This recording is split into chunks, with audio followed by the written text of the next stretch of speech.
Welcome back to our channel. Today, we dive into the history and ongoing impact of one of the most fortified borders in the world, the Demilitarized Zone, or DMZ, in South Korea. This 160-mile-long, 2.5-mile-wide strip of land separates North and South Korea, a symbol of a war that never truly ended. But how did we get here? What led to this stalemate? And will American soldiers ever leave the Korean peninsula? Let's explore the origins of the Korean DMZ and the complex situation that keeps U.S. troops stationed in South Korea. To understand the DMZ, we have to go back to the Korean War, a conflict often overshadowed by World War II and the Vietnam War, yet one that shaped the Cold War era. In 1950, the Korean peninsula was caught in the struggle between two competing ideologies, communism and capitalism. Following World War II, Korea was divided along the 38th parallel. The Soviet Union occupied the north, establishing a communist regime under Kim Il-sung, while the United States supported a capitalist government in the south, led by Syngman Rhee. On June 25, 1950, North Korean forces, with the support of the Soviet Union and later China, launched a surprise attack across the 38th parallel, quickly capturing Seoul and pushing deep into South Korean territory. The United States, under the banner of the United Nations, intervened, leading a coalition to repel the North's advance. Under General Douglas MacArthur, the UN forces conducted a daring amphibious landing at Incheon, turning the tide of the war. They pushed the North Koreans back to the Yalu River, near the Chinese border.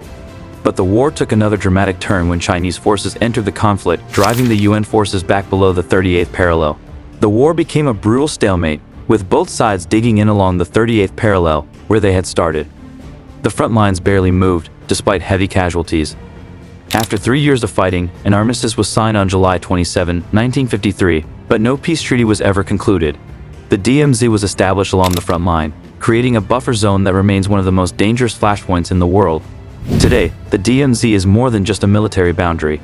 It's a symbol of a divided peninsula and the ideological divide between North and South Korea. But it also represents the lingering consequences of the Korean War, a conflict frozen in time. Despite numerous diplomatic efforts, the war has never officially ended, leaving South Korea in a constant state of alert. American troops in South Korea. This brings us to the question of American troops in South Korea.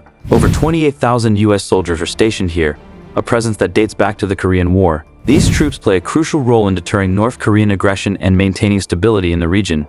But as decades pass, the question arises, will American soldiers ever go home? Interviews with military analysts, South Korean citizens, and U.S. veterans, opinions on this issue are mixed. On one hand, the U.S. military presence is seen as essential for South Korea's security, especially given North Korea's ongoing missile and nuclear weapons development. The U.S. and South Korea conduct regular joint military exercises to prepare for any potential conflict, signaling to North Korea that they are ready to respond to any aggression. However, there is also growing sentiment, both in South Korea and the United States, that it's time for American troops to leave. Some argue that South Korea, with its advanced military and robust economy, is more than capable of defending itself. Others worry that the presence of U.S. troops could drag America into a new Korean conflict, one that could escalate into a nuclear war. Efforts to resolve the Korean conflict diplomatically have been ongoing, with varying degrees of success. In recent years, we've seen historic meetings between North and South Korean leaders, and even between North Korea and the United States. Yet these talks have yet to produce a lasting peace. So, will American soldiers ever go home? The answer is uncertain. As long as the Korean War remains unresolved, the U.S. military presence in South Korea seems likely to continue. The DMZ stands as a stark reminder of a war that, in many ways, never truly ended. Until a lasting peace is achieved, the soldiers guarding this fragile boundary will remain on watch, standing between two nations still technically at war.